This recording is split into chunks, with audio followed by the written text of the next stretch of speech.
Hi guys, what's up? Welcome back to my YouTube channel. My name is Tomiwa Adebanjo, and in this video I'm going to be reviewing a book called The Hundred Wells of Salaga or Salaga.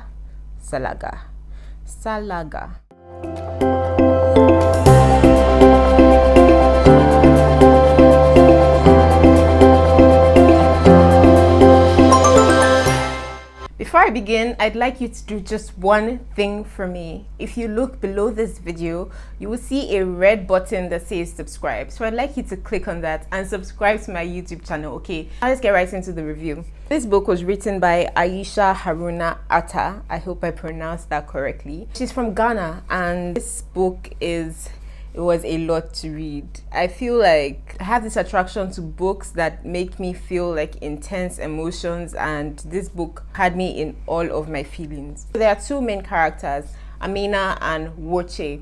Now, something that's surprising about this book is that, there's some mention of Hausa and Hausa tribes. So I'm thinking maybe in Ghana there's some Hausa clans. I don't know, I'm not sure. I'll probably have to do more research on that. But if you're Nigerian like me, you liken the characters in this book to people from the northern part of Nigeria, because there was Hausa and I think there was mention of Fulani and all of that. So yeah, the author started by introducing us to Amina and how she had a really chill, laid-back life with her family. Not wealthy, but they were not poor. They lived in a village, and life was really cool. Now trouble started when horsemen came to raid Amina's village and took all of them captive and began to sell them as slaves. That's where Amina's life begins to take a major turn. Okay, so they were sold into slavery and all of that. She had to learn how to survive, moving from someone who has been sheltered most of her life, who has had the comfort of her family around her, to living all by herself in a strange land, having to do stuff for people, not because she wanted to, but because she was a slave, and it was just really emotional journeying with her into slavery. Yeah. And then the second major character is Woche. Now Woche is your typical princess, royal blood. Woche is she's feisty. Okay, she hates that her brothers are given more manly things to do than her, even though one of her brothers is really soft and effeminate, and she feels like she belongs in leadership.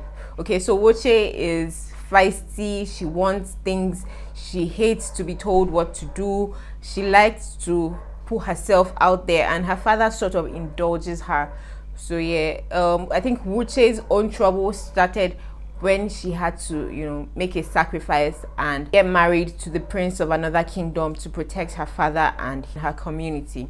Okay, so Woche is a princess. Somehow their paths cross, and we have love, we have jealousy, we have attraction, we have all sorts of emotions flying around. They're both attracted to the same man, a slave and her mistress, attracted to the same man.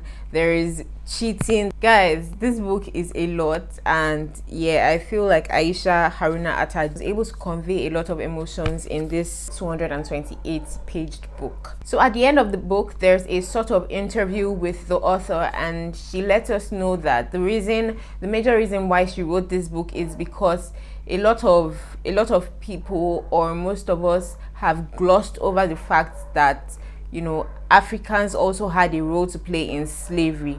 Okay, people tend to forget, or they tend to look over the fact that it was actually black people who were selling their own people into slavery. The white people didn't just come and start taking people. There were leaders who were selling their people into slavery. There were leaders who were looking away when their people were being sold into slavery. There were the people who raided Amina's town. They were her own people. They were black people like her, and they would go around villages and raid and take people, kidnap people, and sell them into slavery. So she says that bondage is bondage, and I want us to talk about the past and deal with it. And she goes on to say, in addition to outrage, for me was shame. According to an April 2017 report led by the UN International Organization for Migration, these auctions were facilitated by people from Ghana and Nigeria.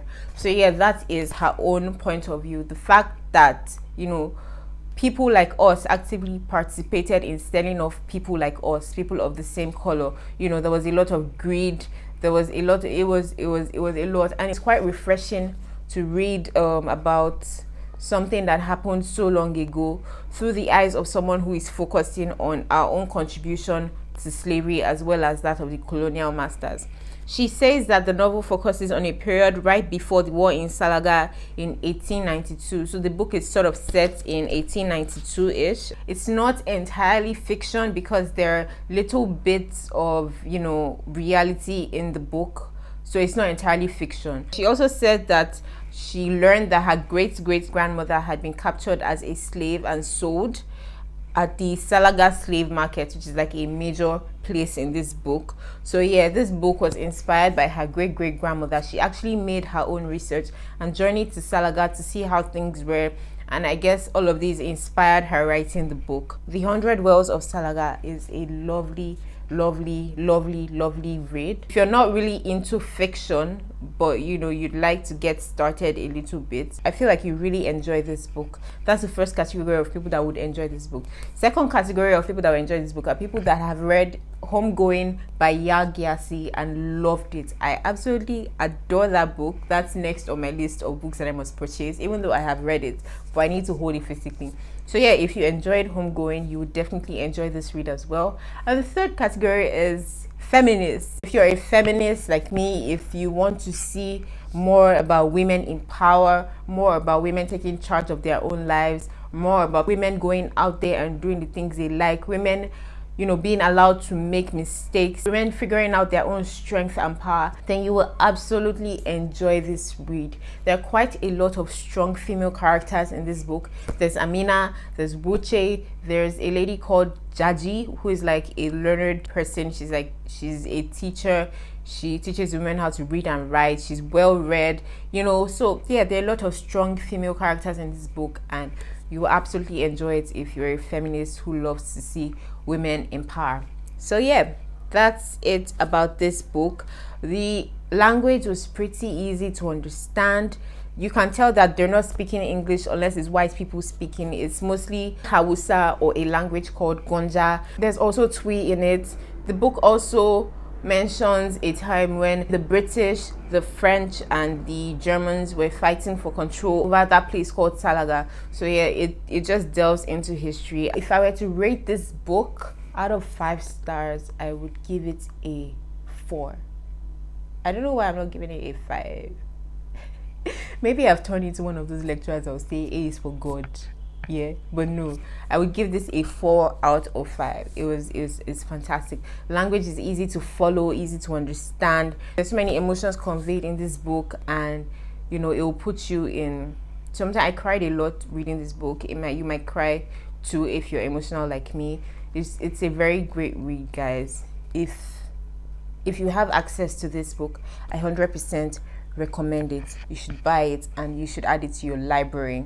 Okay, so yeah, that's it for the 100 Wells of Salaga. I hope you enjoyed this video. I hope you enjoyed my book review. You know, if this is something that you enjoyed, please let me know, because this is like out of my regular content. But you know, I love books, and yeah, I have quite a lot of books, so why not? I mean, there might be several book people out there also looking for books to read and book recommendations. So I guess I know a good book when I see one. I believe that.